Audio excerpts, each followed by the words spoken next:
Hidden away in High Point is one of our state's most fascinating businesses, a company that has specialized in the same ubiquitous product since 1936. A product that virtually everyone in North Carolina is likely to be intimately familiar with, the yellow school bus. Starting in 1916, the Pearlie A. Thomas Car Works made streetcars until that mode of transportation became outdated. So Thomas switched to making school buses. And over the years, a lot of them. If you're into school buses, this is your field of dreams. Thomas-built buses come in 3 basic sizes, essentially small, medium, and large, depending on passenger capacity and use for various school, commercial, and specialty applications. You'd expect that kind of variety from North America's leading bus manufacturer. How do you build a bus? As it turns out, very methodically and to the highest standards. Probably no one understands that the school buses are the most heavily regulated vehicles on the road today. There are a number of federal motor vehicle safety standards that apply only to school buses. One example, every joint on a school bus has to be 60% as strong as the parent steel. So in other words, if you take a 10,000-pound tensile strength of a piece of steel, where those joints come together, it has to be 6,000 pounds at that joint. Another requirement is rollover strength. The roof of the vehicle has to support 1.5 times the weight of the entire vehicle so the roof doesn't collapse in the unlikely event of a rollover. Seating in school buses is very unique. It has to meet certain requirements for deflection, for energy absorption, for height, for width, for distance between the seats. All of that is called compartmentalization. And I can go on and on. Fuel tanks on all of the school buses are surrounded by fuel cages, warning lights, stop arms, the number of emergency exits, push-out windows, rear emergency doors, side emergency doors. All of those things are unique to school buses.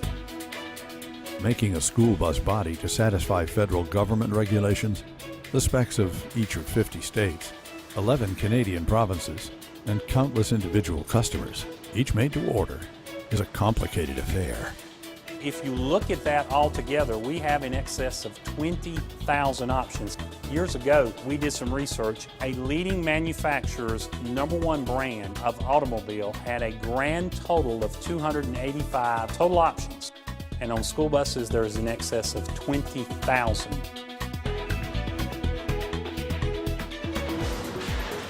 Construction begins with the basics, raw material,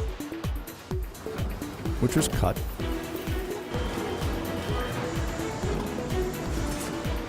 shaped,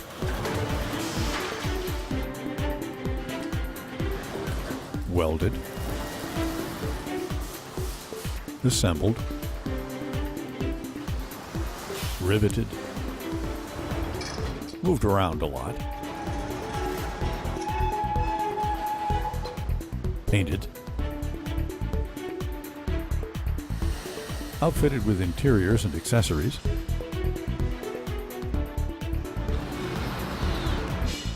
tested,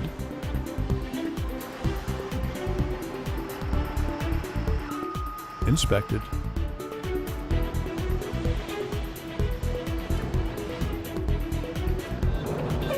and finally driven out the door. That's a dramatically distilled version of how Thomas has made custom-built school buses for years. But there's now also a more high-tech way. Thanks to Thomas's relatively new parent company, Daimler AG, the maker of Mercedes-Benz.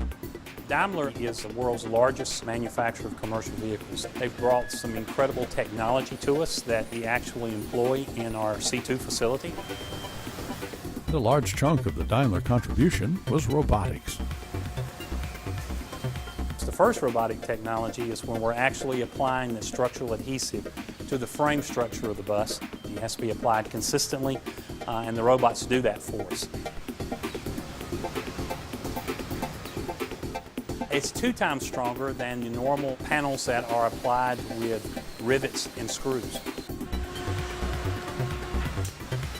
So you get twice the bonding power with the structural adhesive. The other robotic technology that we employ at this facility is in our paint booth.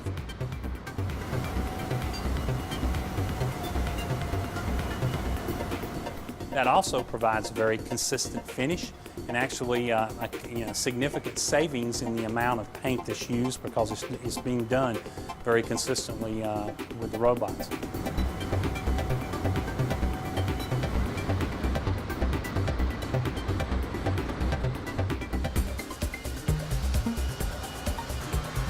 And the other form of robotic technology that we use here is actually to move the buses around.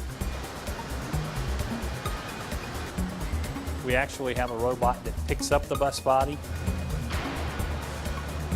delivers it to that particular mounting station.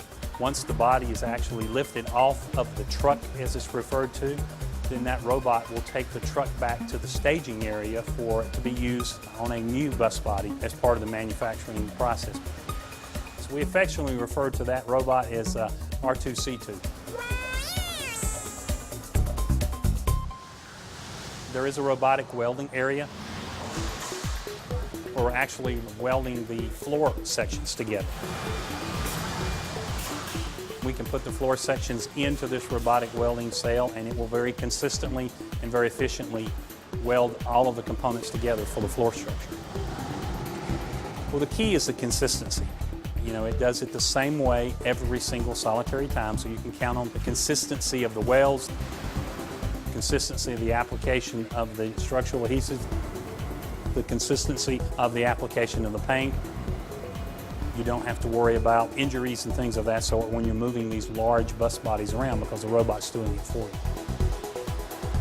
Product improvement never stops at Thomas Built Buses. A bus that comes off the line today benefits from all the advances in design and technology that have come before it. And fresh ideas are constantly being introduced. Just this year, we have gotten into the hybrid electric business. It travels the first 1/8 of a mile on electric power and then switches over to diesel power. It's a perfect application for school buses because school buses start and stop. Thomas also builds buses that run on compressed natural gas, but most of the buses that roll out of Thomas's doors today are diesel. And of course, all the work of suppliers, management, and the people who design, build, and service Thomas Built Buses boils down to one single elegant commitment: to build the kind of bus we'd want our children to ride in. You know, you're making a difference. You're transporting children to and from school safely, efficiently, economically, environmentally sound every day of the week. Which is why there are so many second and even third generation Thomas employees. I'm a second generation Thomas employee. My dad worked for Thomas Built Buses for 40 years, and I've been employed full-time with Thomas Built Buses for 23 years. Thomas is a very, very good company to work for. But there seems to be yet one very important question yet unanswered. And that is, does a school bus always have to be yellow? No. Contrary to popular belief, the color is not a federal requirement. Yellow was actually selected in 1939 in the first National Standards Conference. They chose what was referred to as National School Bus Chrome Yellow because it was unique, it stood out, and it would easily be identified as a school bus.